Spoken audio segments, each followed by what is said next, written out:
Hey everybody, Mr. Odom here, and this is your answer key for the Chapter 6 practice test.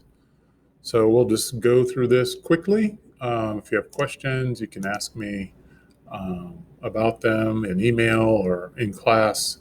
So the first problem says write 45.21% as a decimal, and I remember that to write a percent as a decimal, I need to move away from the percent sign 2 places. I'll put a little arrow on there. Okay. So the answer is 0.4521. And then to write 0.0046 as a percent, I need to move the decimal point in the direction of where the percent sign is going to go. So 2 places to the right, and I get 0.46%. For number 3, it says write the percent of free space, this amount right here, write that as a decimal. So I know I have to move the decimal point 2 places to the left, so I can write it as 0.8 or 0.80. Either one works. For number 4, order the values from least on the top to greatest on the bottom. So I changed 5/8 into a percent and 0.65 into a percent. And when you compare these, you can see that the 5/8 is the smallest. It goes on top. And then the next two just switch. 64% goes above 0.65. Right, the next one. Basically, you have to order these values from least on top to greatest on the bottom. So for this one, I just converted them into decimals because some of you like to do that. You could have converted them into percents. Either way, I numbered them, and then I saw that number 1 would be 0.14. That one goes on top, and then you can see the order, how it follows here. Okay, pretty straightforward. Number 6 and 7.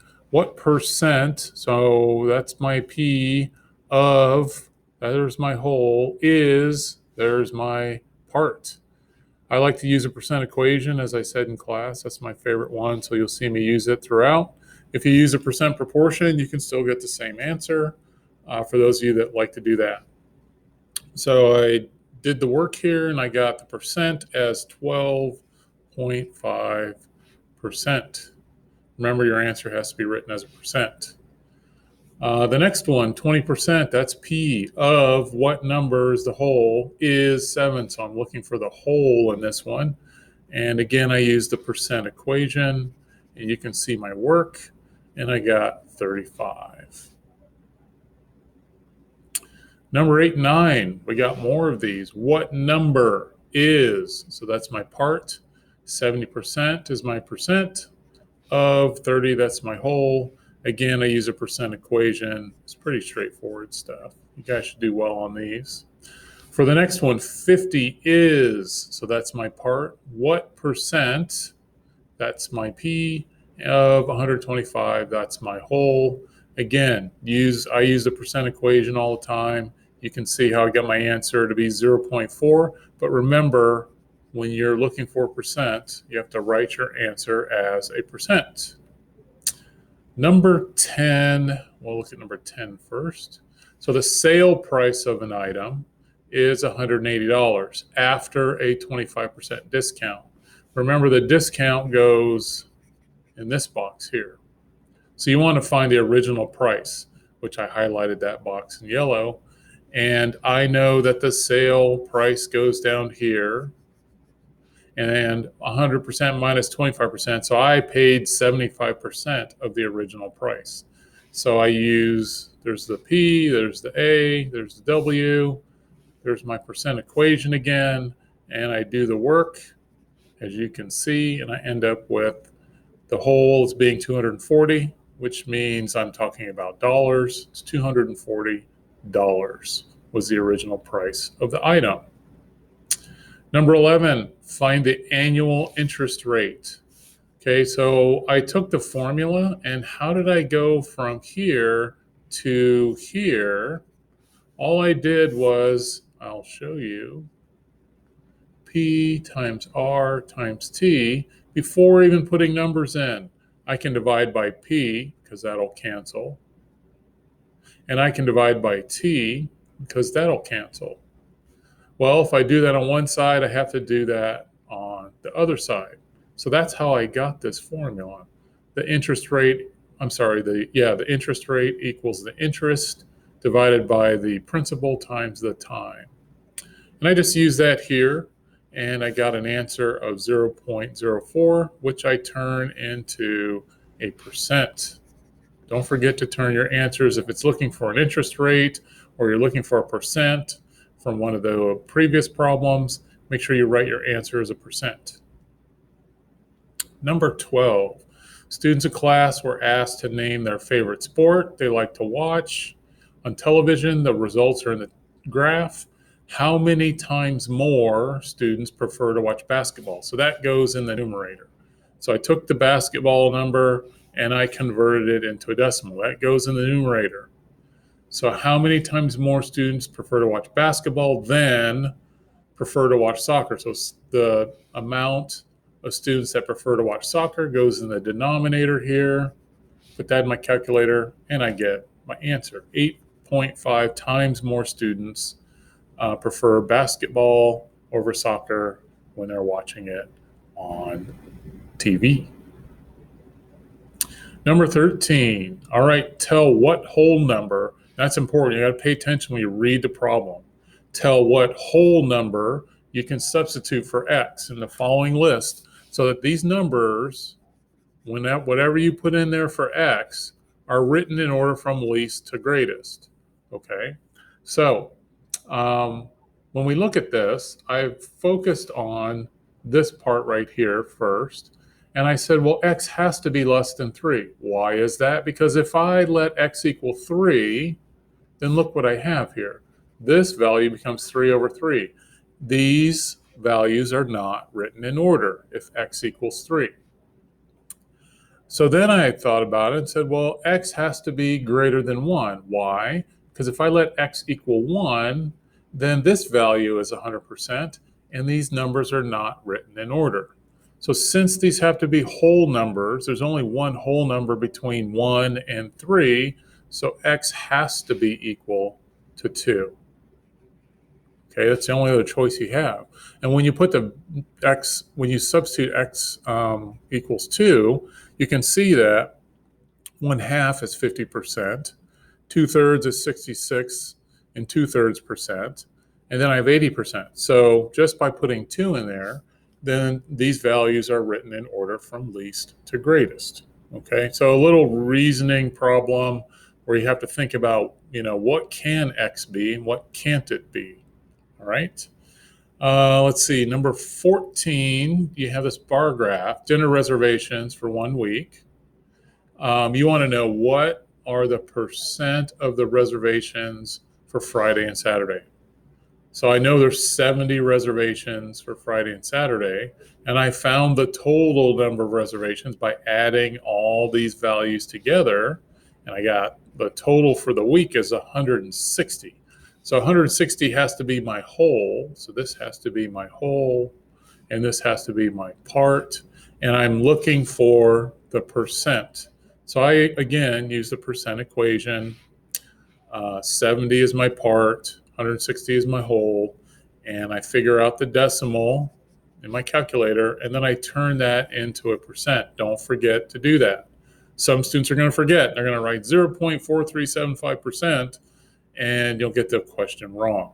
Make sure when you're looking for a percent, you move that decimal 2 places to the right and then write it down. Don't go so fast that you forget to do that because you'll end up with the wrong answer. All right, number 15, we're almost done, the last 5 or so. Tell whether the statement is true or false. If A is 40% of B, then B to A, this ratio of B to A, all right, is 60 to 40. All right, so I start with the percent equation. And what do? First, I divide both sides by A, because I want, if B to A can be written like this, B to A. So I want to make the percent equation after I substitute capital A for the part and capital B for the whole. I want to have this ratio all by itself and see what I get for the other side. So I divide both sides by A, and then I divide both sides by 0.4. So here is that ratio. This is B to A. And what does it equal? It equals this complex fraction, which I can do keep, change, flip right here. And I end up with what? This equals 10 over 4, which I can simplify to 5 over 2. So here is the ratio of B to A, if A is 40% of B. Well, does that equal this ratio here? Does it equal 60 to 40? And remember, 60 to 40 can be written like this. So I use a cross products property to show that this is not, 5 to 2 is not proportional to 60 to 40. So this must be false. All right, it must be false. Okay, let's see, number 16. So I have my rectangular garden. It's 6 feet long and 4 feet wide. So there you go, there's my garden. A second rectangular garden has dimensions that are double the dimensions of the first garden. So I just drew a picture so I could visually see that that garden is bigger.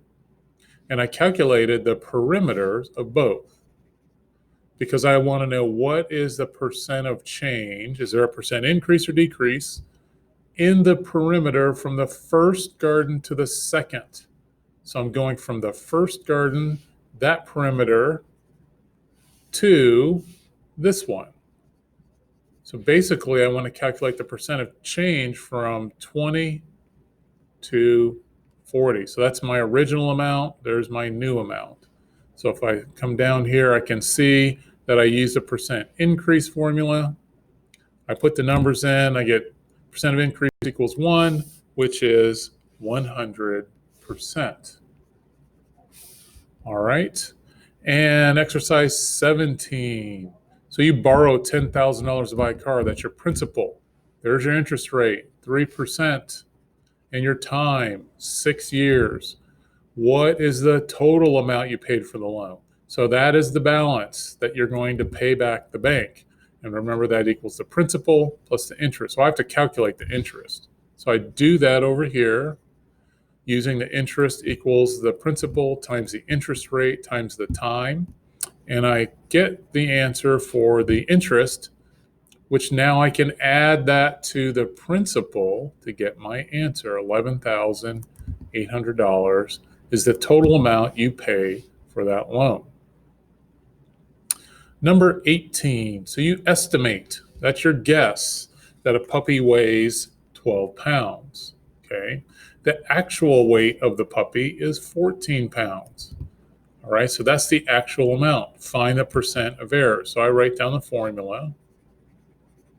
I know that in the numerator, it has to be positive. So I take the larger number and subtract the smaller one, and you see what I get here.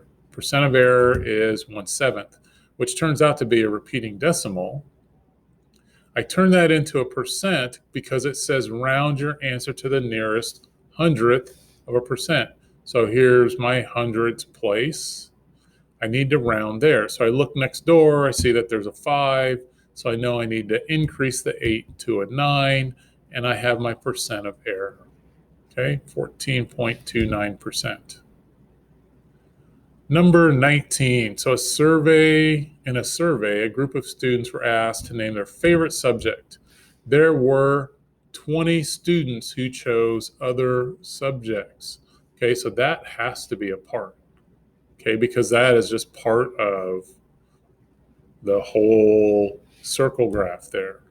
So 20 students chose some other subjects.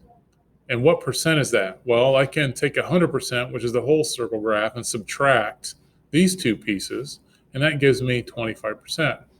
So I have my part, my percent. I need to find the whole, which is what I do down here. The whole equals 80, and that's 80 students. And you can see the work that I do using the percent equation. And finally, the last problem, a store pays $40 for the scanner. So that goes here. This is going to be a markup. So they sell it for $90. So here's what the customer pays. Your classmate says that the markup is 225% because this is true. All right. Is your classmate correct? And he is not. Okay. Remember, the percent of markup goes in this middle box on the right. That's the percent of markup. The amount that you pay is the 225%. And how do I know that? Again, I use the percent equation and I just calculated what P would be. All right. And P is 225%. But that is not the percent of markup. That is the percent that you pay. Okay. This is the percent the customer pays. All right, so hopefully that was helpful. You can watch this video as many times as you need to help you get ready for your Chapter 6 test. All right, so this is Mr. Odom, and I'm out.